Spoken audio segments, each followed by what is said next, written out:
Captain Jake Morrison stood on the bridge of the UES Horizon and watched the stars through the main window. His ship had been flying through space for 3 months now, looking for new planets that humans could live on.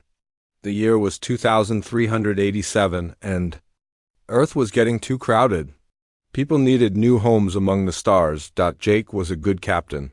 He had been flying ships for 20 years and never lost a crew member. His team trusted him completely.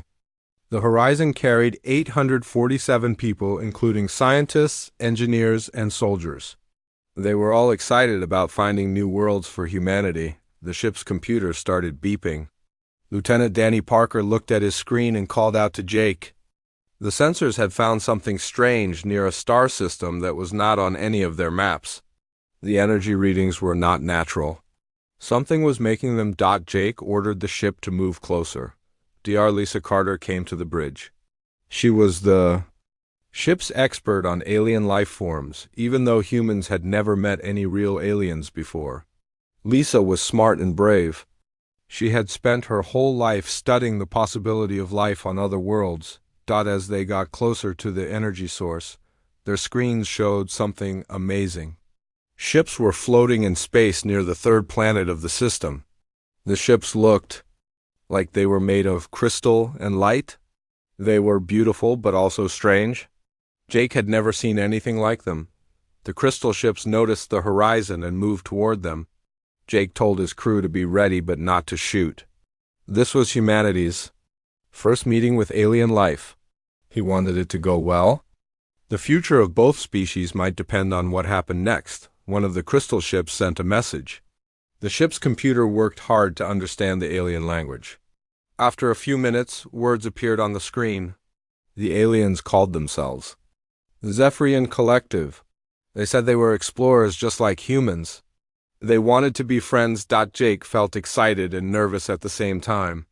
He sent a message back saying that humans also wanted to be friends. He invited the aliens to meet face to face. The Zephyrians agreed and said they would send a representative to the Horizon. The alien shuttle was small and made of the same crystal material as their big ships. It docked with the Horizon without any problems. Jake and Lisa went to meet their visitor in the main meeting room. Security Chief Roy Davis came with them, along with 2 guards. The Zephyrian was tall and thin, made of what looked like living crystal. It moved smoothly and made musical sounds when it talked. The translation device worked well. The alien said its name was Harmonizer Veltar. It seemed very interested in human culture and technology. Lisa asked many questions about Zephyrian society. Veltar answered them all happily. The alien also asked questions about Earth, human cities, and how many people lived on each world.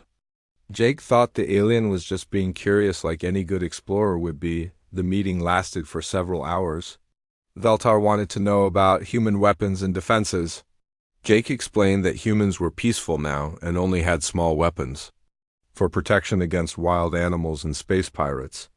The Zephyrians seemed very interested in this information. Jake invited Veltar to eat dinner with the senior officers.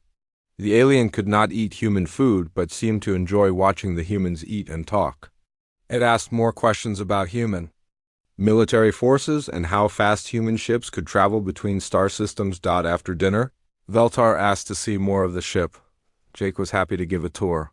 They visited the engine room, the weapon systems, and the communication center. The alien's crystal body seemed to glow brighter when it saw human technology. Jake thought this meant it was excited. Late that night, Veltar returned to its shuttle. It thanked Jake for the wonderful day and said the Zephyrians wanted to learn much more about humanity. It promised that more Zephyrian ships would come soon to continue building friendship between their species. Jake felt proud. He had just made humanity's first alien friend. He sent a message to Earth telling them about the successful first contact.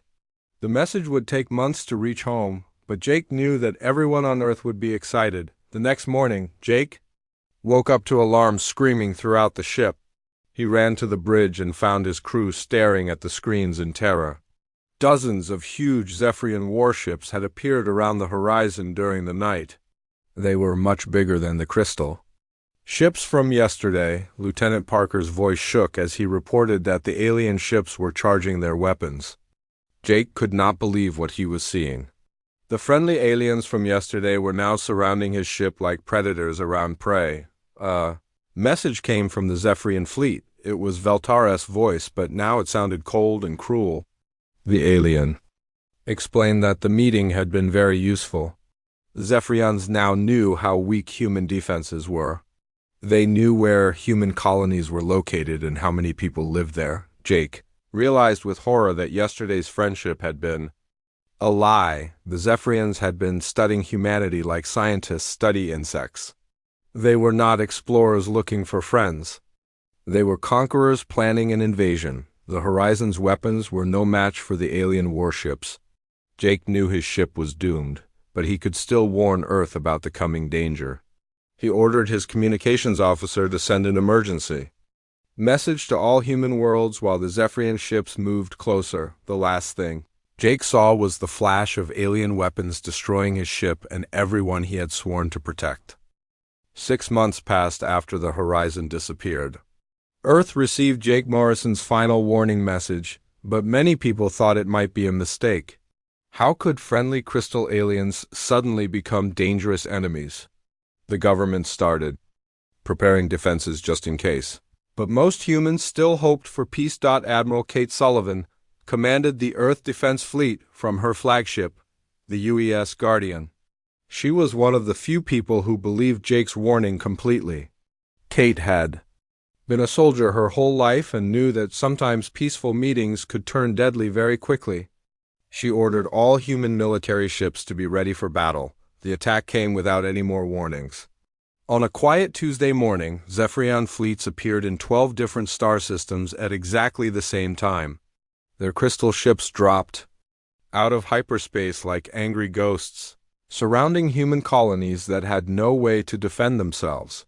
New Shanghai on Proxima Prime was the first colony to die. The city held over 2 million people who had built happy lives on their new world. Children played in parks while their parents worked in farms and factories. Nobody expected to see death falling from the sky. The Zephyrian ships began their attack by destroying all communication towers and spaceports. The colonists could not call for help or escape in ships. Then the crystal beings landed soldiers who looked like walking diamonds with sharp weapons. They moved through the city streets like a deadly flood. Captain Pete Robinson was visiting New Shanghai when the attack began. He commanded a small patrol ship that was getting repairs at the spaceport. When the alien ships appeared, Pete tried to get his ship working so he could fight back or rescue civilians. But the Zephyrians destroyed his ship before he could launch it. Pete watched in horror as the crystal soldiers gathered humans into large groups. Families were torn apart. Parents screamed as their children were dragged away. The aliens loaded humans into transport ships like cargo. Some people tried to fight with tools and hunting rifles, but human weapons could not hurt the crystal beings. The lucky humans died quickly. The unlucky ones were taken as prisoners. Pete saw the transport ships leaving the planet with thousands of human captives. He did not know what the aliens planned to do with them, but he was sure it would be terrible. Similar attacks happened on 11 other human worlds. The Zephyrians moved like they had practiced these invasions many times before. They knew exactly where human defenses were weak and how to break human spirits quickly. Every attack followed the same pattern: destroy communications, capture civilians, and leave the world empty of human life. Admiral Kate Sullivan received desperate messages from the colonies under attack. Her fleet raced toward Proxima Prime, but they arrived too late. New Shanghai was burning. The Zephyrian ships were already gone, taking their human prisoners to unknown destinations. Kate ordered her ships to search for survivors. They found Captain Pete Robinson hiding in the ruins of the spaceport with 30 other humans. Pete told Kate about the crystal soldiers and how they had taken civilians prisoner. His face was pale and his hands shook as he described what he had seen. The rescue teams found mass graves filled with humans who had tried to resist. The aliens had killed them in cruel ways to frighten other prisoners. Kate realized that the Zephyrians were not just conquering human worlds. They were trying to break the human spirit completely. More bad news came from other attacked colonies. The Battle of Titan showed just how powerful the alien ships were. 25 human warships attacked one Zephyrian cruiser. The human ships had strong weapons and brave crews, but the crystal ship destroyed them all without getting damaged. Only 5 human ships escaped to tell what happened. The alien technology was far better than anything humans had built. Zephyrian ships had energy shields that absorbed human weapons like a sponge absorbs water. They could move faster than human ships, and their weapons could destroy a human vessel with one shot. Every battle ended the same way, total defeat for humanity. But the military defeats were not the worst part of the invasion. The Zephyrians seemed to enjoy causing fear and pain. They broadcast recordings of human prisoners being tortured. They sent messages to human colonies describing exactly how they would kill everyone who resisted. Dr. Amy Foster worked at the Central Command's Psychological Division. She studied the alien messages and realized they were designed to make humans give up without fighting. The Zephyrians wanted humans to feel hopeless and weak. They were attacking human minds as well as human bodies. Some of the alien broadcasts showed humans who had been changed by strange experiments. The Zephyrians were turning human prisoners into living weapons by putting crystal implants in their bodies. These changed humans attacked their own species while crystal controllers gave them orders. Fear spread through all remaining human colonies. Parents looked at the sky and wondered when death would fall on their children. Governments tried to evacuate people to safer worlds, but there was nowhere to run. The Zephyrians seemed to know where every human lived. President Carol Martinez declared a global emergency and put all human worlds under military control. She ordered every person who could hold a weapon to join the defense forces. But even Carol knew that conventional resistance was hopeless. Human technology was too weak, and there were not enough human soldiers. The Zephyrians continued their systematic destruction of human civilization. They took their time with each attack, making sure that news of their cruelty reached other human worlds. They wanted every human to know that resistance was useless and death was inevitable on Earth. Scientists worked desperately to understand alien technology from the wreckage of destroyed ships. Engineers tried to build better weapons and stronger shields, but progress was slow and the Zephyrians were learning about human tactics from every battle. Kate Sullivan knew that humanity needed a miracle to survive. The crystal beings had superior technology, larger fleets, and no mercy for their enemies. But she also knew that humans had something the aliens might not expect: the ability to become more dangerous when they were cornered. Deep inside every human was an ancient memory of being hunters and warriors. For centuries, people had chosen peace and cooperation over violence. But the Zephyrian invasion was awakening something that had been sleeping in human hearts. Something that might surprise their crystal enemies when it finally emerged from its long rest. Europa Station floated in the cold darkness near Jupiter, surrounded by enemy ships that glowed like deadly stars. Commander Ryan Brooks stood in the control room watching dozens of Zephyrian cruisers move closer to his home. The crystal beings had been demanding surrender for 3 days, but Ryan refused to give up. The station held 200 Marines and 3,000 civilians who had nowhere else to run.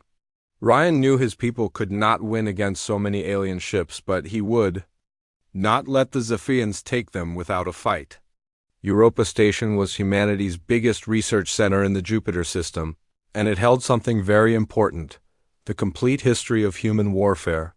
Ryan had been studying those old records since the invasion began.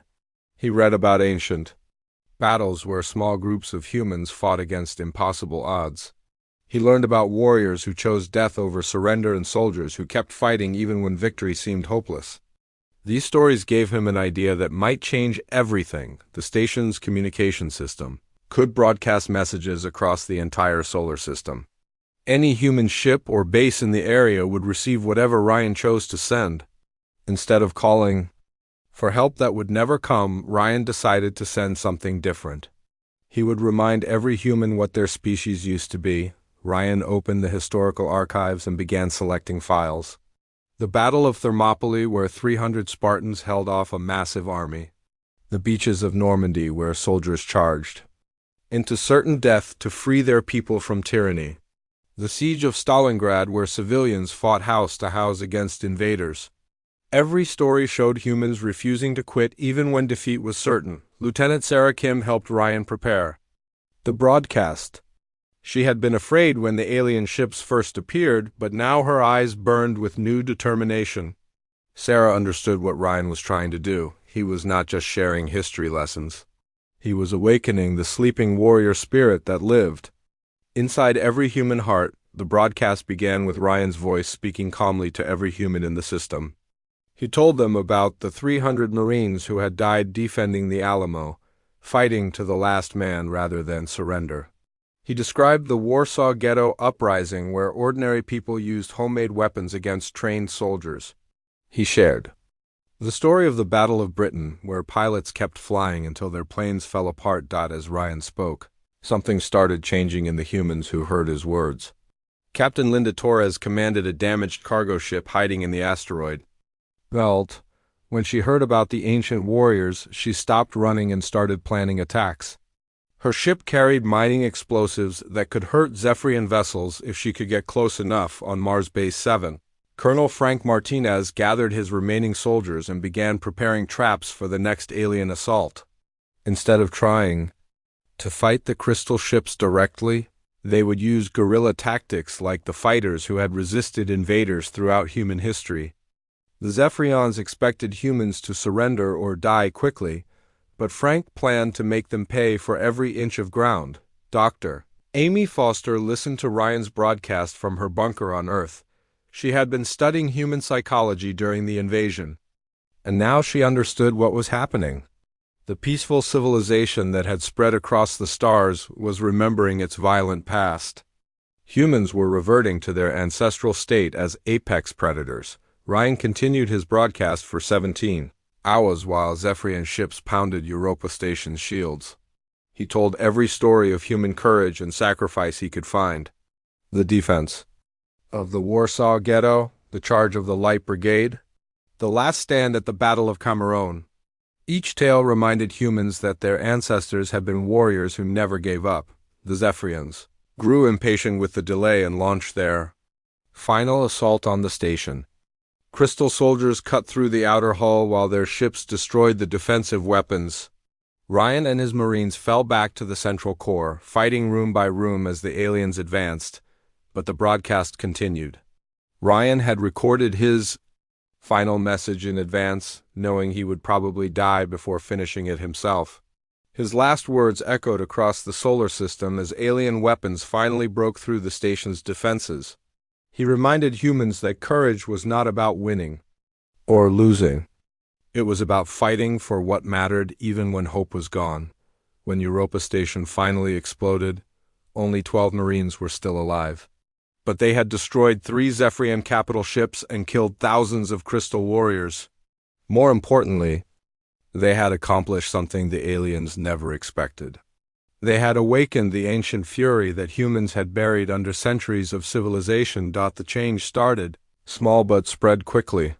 Captain Linda Torres used her explosive-filled cargo ship to ram a Zephyrian cruiser, destroying both vessels but saving a colony ship full of refugees. She died with a smile on her face, knowing she had struck back at her people's enemies. Colonel Frank Martinez turned Mars Base 7 into a fortress that the aliens could not capture easily. His soldiers used every dirty trick they could think of. They poisoned water supplies that crystal beings needed for their equipment. They set traps that killed alien scouts. They fought with knives and hammers when their guns ran out of ammunition. Across human space, people who had been running and hiding started fighting back.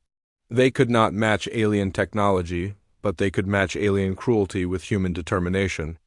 Farmers became bomb makers. Teachers became snipers. Children too young to hold weapons served as messengers and spies. The Zephyrians had expected to find a soft species that would break quickly under pressure. Instead, they discovered that humans became more dangerous when they were hurt and angry. The crystal beings had evolved in a peaceful galaxy where most species surrendered rather than face extinction. They did not understand creatures that fought harder as their situation became more hopeless. Dr. Foster watched the psychological transformation spreading through humanity like wildfire. Humans were abandoning the cooperative behavior that had built their civilization. They were embracing the predatory instincts that had made their ancestors the dominant species on Earth. The change was happening faster than she had thought possible. The Zephyrians found themselves fighting an enemy that broke all the rules of galactic warfare. Human resistance fighters did not wear uniforms or follow military protocols. They struck without warning and disappeared before retaliation could come. They used captured alien technology in ways that crystal engineers said were impossible. Most disturbing to the invaders was how human behavior changed as the war continued. Captured Zephyrians faced interrogation methods that their species had never experienced. Humans seemed to take pleasure in causing pain to their enemies. The crystal beings began to fear what would happen if they were taken prisoner by these savage creatures. The transformation was not complete yet, but the direction was clear. Humanity was becoming something that the galaxy had never seen before, a species that grew stronger through suffering and more dangerous through defeat. The Zephyrians had awakened an ancient fury, and they were about to learn why humans had once been the most feared predators on their homeworld. General Nathan Cross had been a teacher before the war, spending his days in quiet classrooms talking about old battles that students thought were boring. Now he commanded 50,000 human fighters who treated those same ancient battles like instruction manuals for survival. The Centauri sector had become his classroom, and the Zephyrians were about to learn lessons they would never forget. Nathan's army was unlike any military force in human history. His soldiers came from every walk of life. Former accountants built bombs in hidden workshops. Retired grandmothers served as spotters for sniper teams. Teenagers who had never held weapons became experts at setting ambush for crystal patrols. The transformation had taken months, but now Nathan could see the results everywhere he looked. The scared refugees who had fled the initial invasion were gone, replaced by grim fighters who showed no mercy to their enemies. They had learned that Zephyrians felt pain just like humans did, and they used that knowledge with scientific precision. Dr. Simon Hayes worked in a secret laboratory hidden inside an abandoned mining asteroid. Before the war, he had designed peaceful machines that helped humans explore space.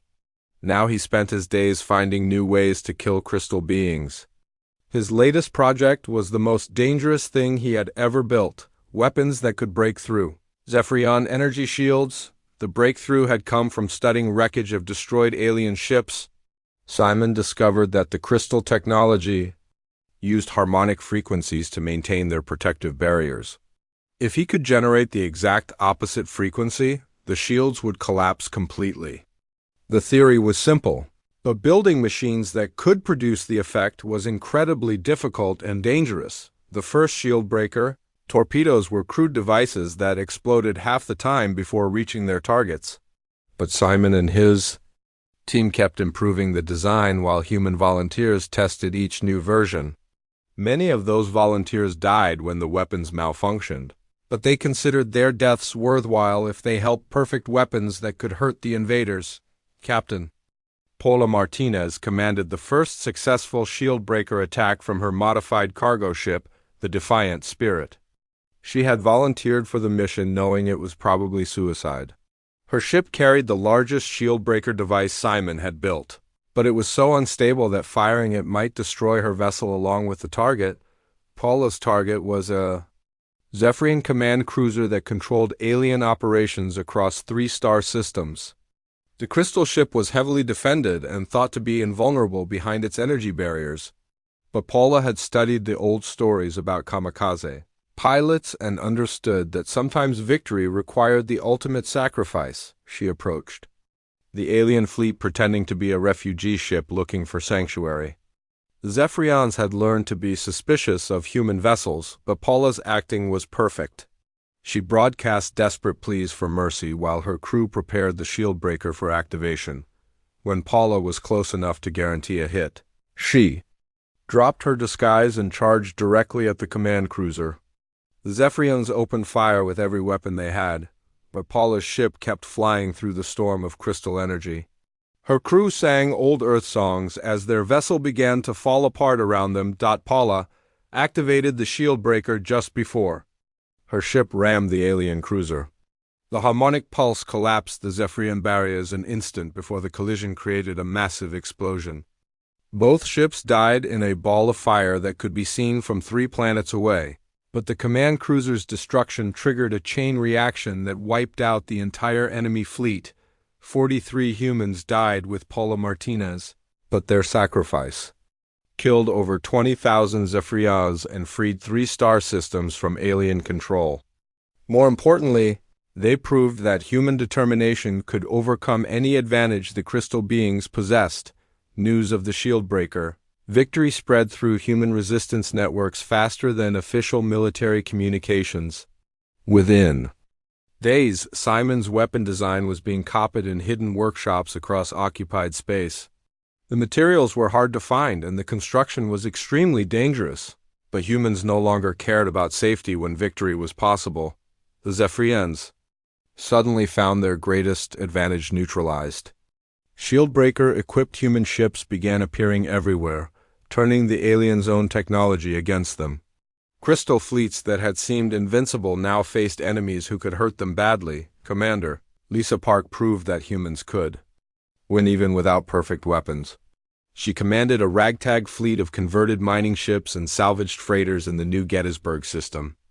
When a Zephyrian invasion force 3 times her size attacked the human colonies there, everyone expected another massacre. Instead, Lisa used the alien psychological warfare tactics against them.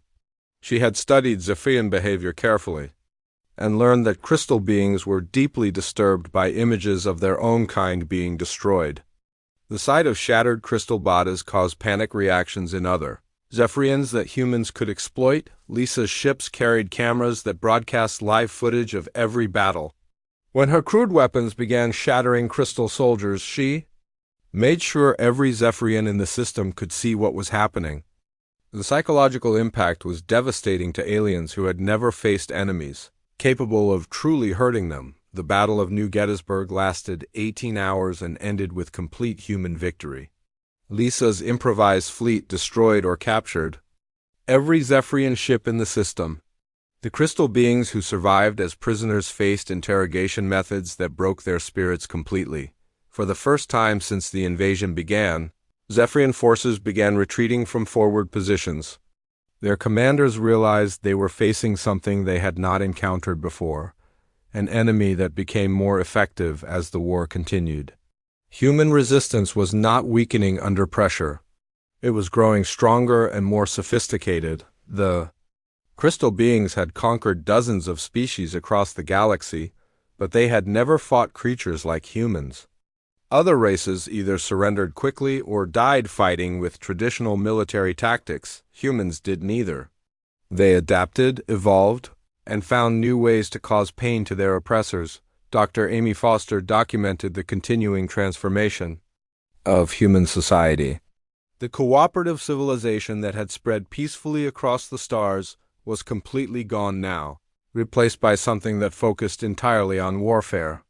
Humans had become a species dedicated to the systematic destruction of their enemies. Children learned mathematics by calculating explosive yields. Artists created propaganda that inspired hatred of crystal beings. Scientists abandoned peaceful research to develop new weapons. Every aspect of human culture had been weaponized against the Zephyrians. The aliens tried to negotiate, offering to withdraw from human space in exchange for peace.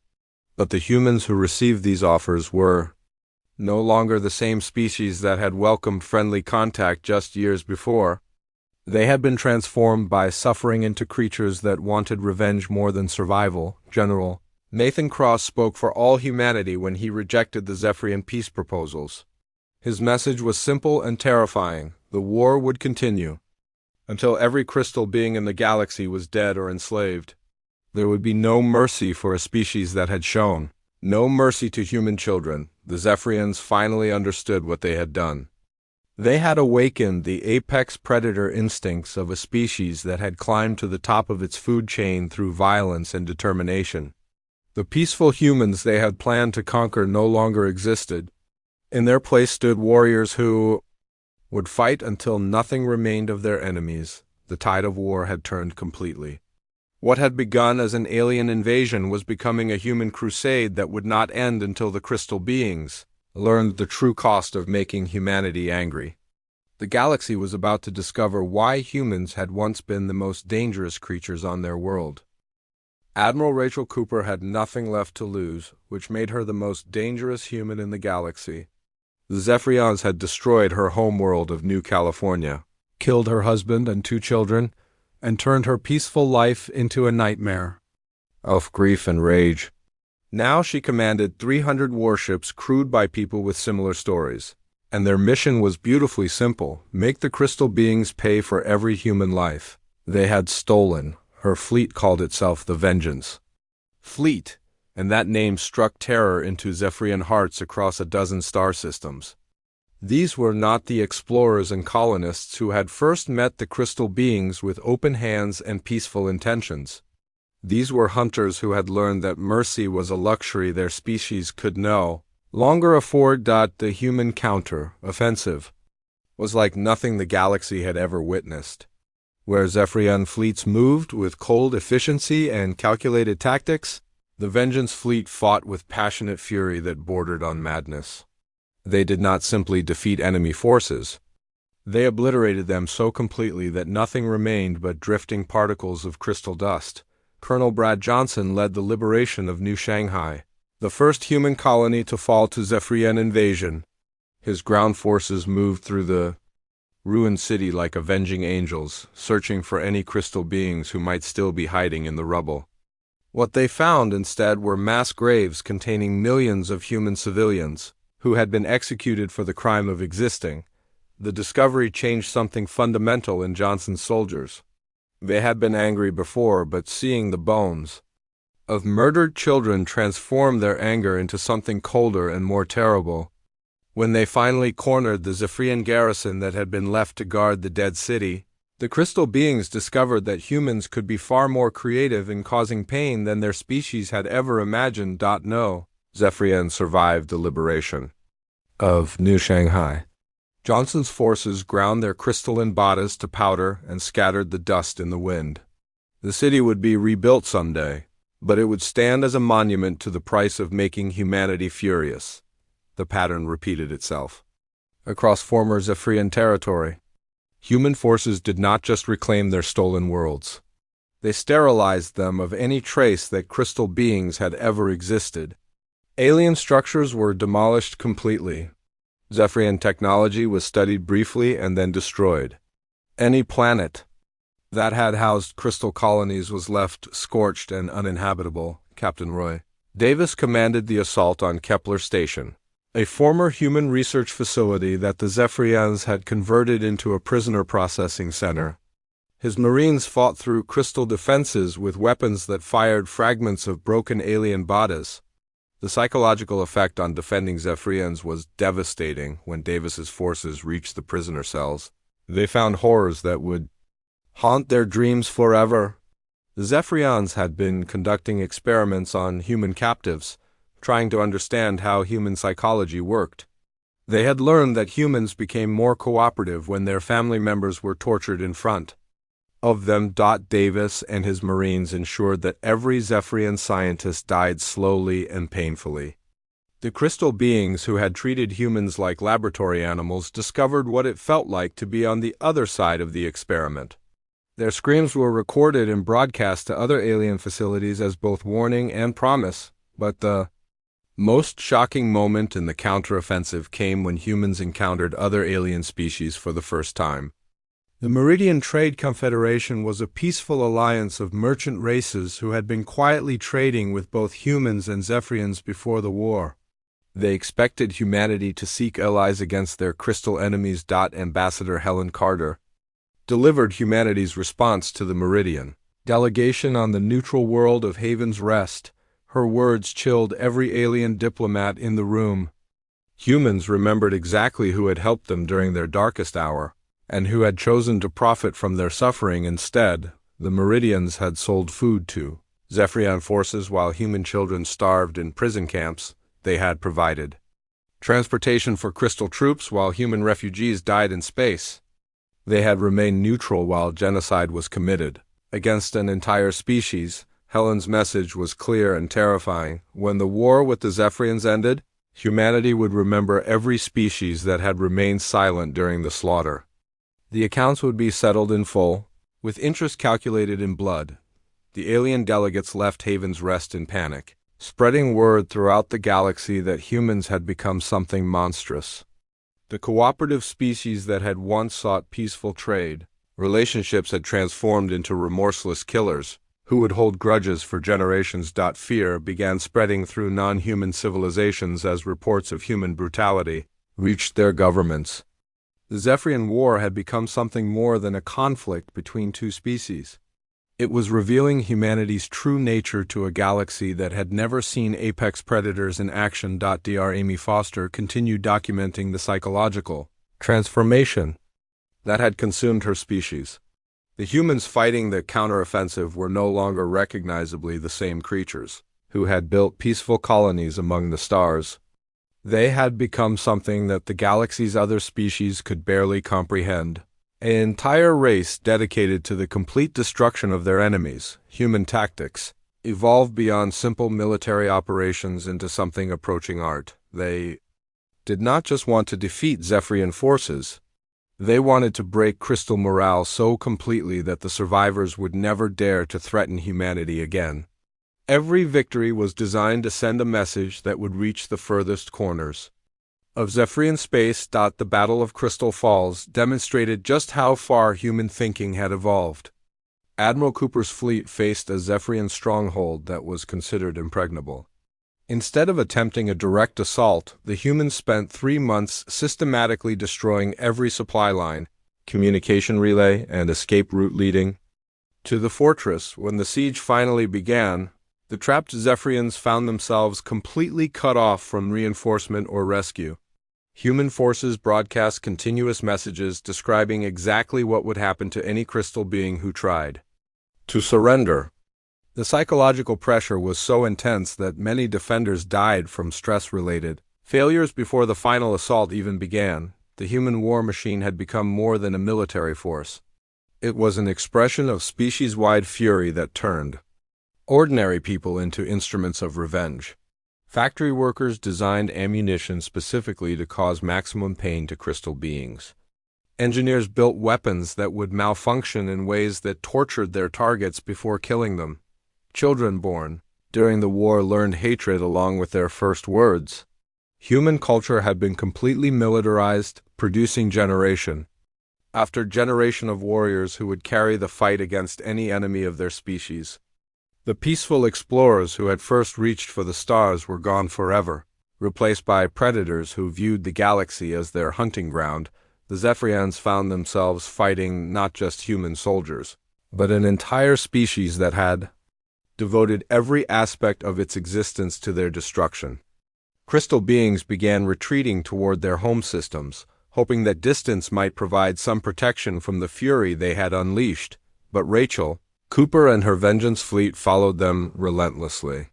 The hunt would continue until every Zephyrian world was nothing but cooling ash drifting in the void.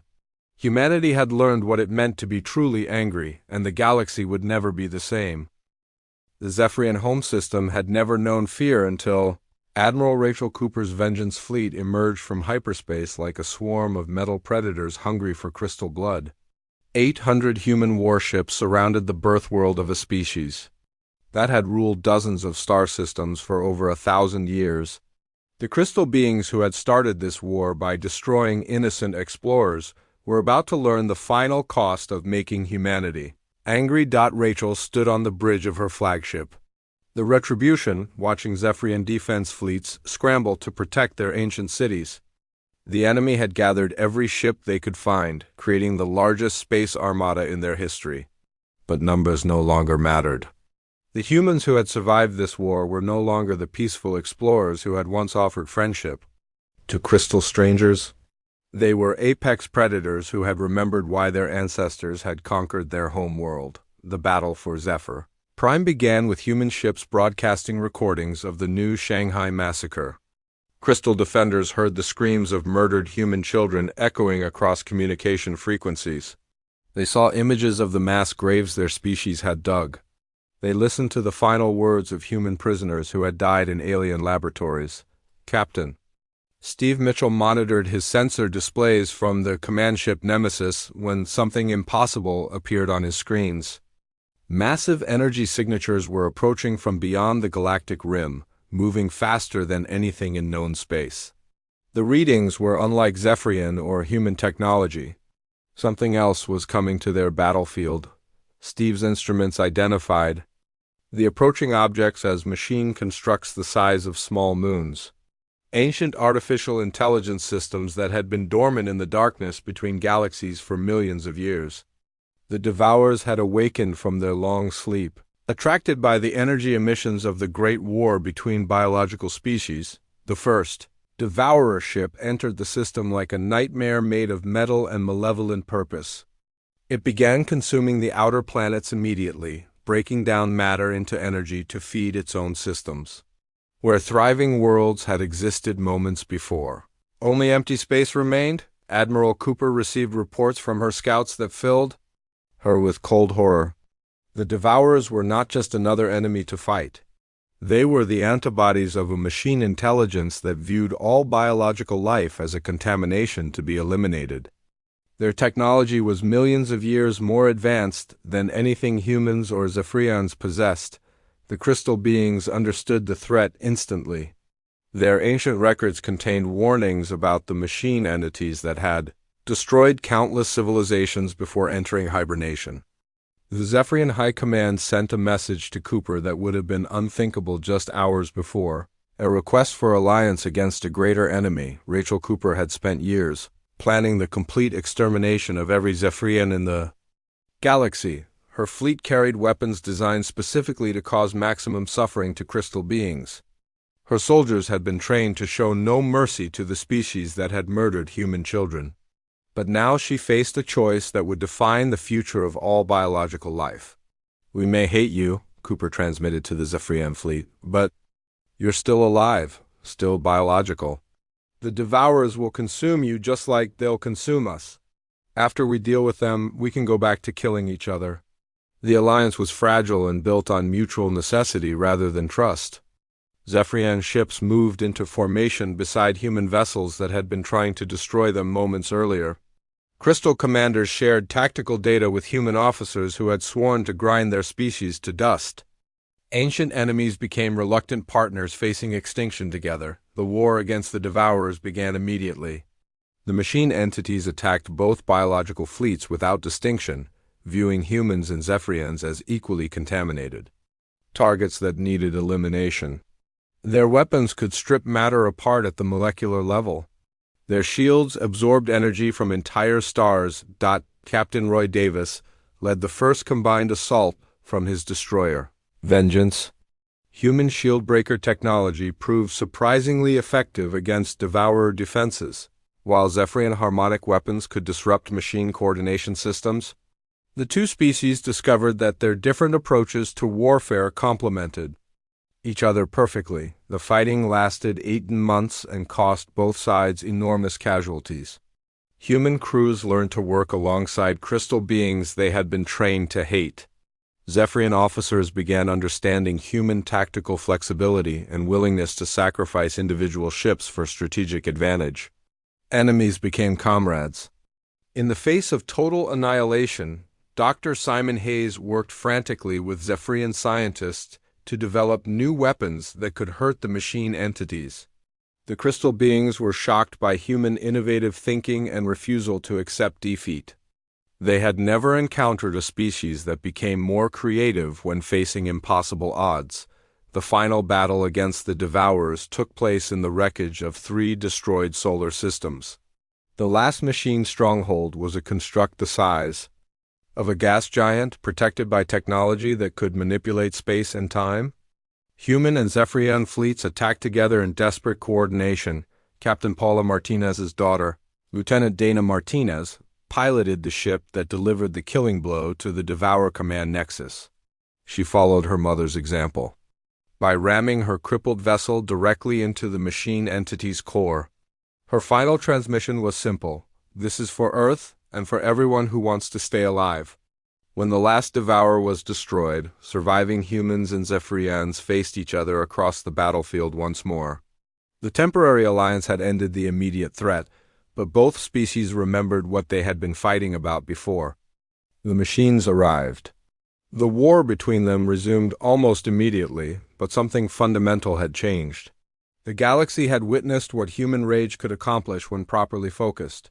Other alien civilizations that had watched the conflict from safe distances now understood a terrible truth about the species that had seemed so peaceful when they first reached the stars. Ambassador Helen Carter addressed the Galactic Council on the neutral world of Harmony Station. Representatives from dozens of species listened as she explained humanity's new position in galactic politics. Humans would no longer seek peaceful coexistence with species that threatened biological life. They had become the galaxy's immune system. The message was clear to every intelligent species: humanity would tolerate no threats to civilian populations anywhere in the galaxy. Any species that attempted genocide, slavery, or systematic oppression would face the full fury of human military forces. The peaceful explorers were gone. In their place stood guardians who would protect the weak with remorseless efficiency. Years passed, and no aggressive species dared to threaten human space or their allies. The lesson had been learned through crystal blood and machine wreckage. Humanity at peace was a wonderful neighbor who shared technology and culture freely. Humanity at war was the galaxy's most dangerous predator. Trade resumed between worlds. Colonies were rebuilt. Children played in parks while their parents worked in peaceful occupations. But everyone knew that human warships were always watching from the darkness between stars. The species that had turned its capacity for violence into the galaxy's greatest defense was ready to awaken whenever civilization faced extinction. In the deep void beyond known space, new threats stirred in the darkness. Ancient evils that had slept for eons began to notice the energy signatures of thriving biological worlds. They did not yet understand that they faced a species that had learned to channel its ancestral fury into the protection of all life. The galaxy was no longer defenseless against those who would destroy it. Humanity's rage had become its salvation, and the salvation of every thinking being who wanted to see tomorrow's sunrise. The apex predators had found their true purpose: guardians of a universe that deserved to live.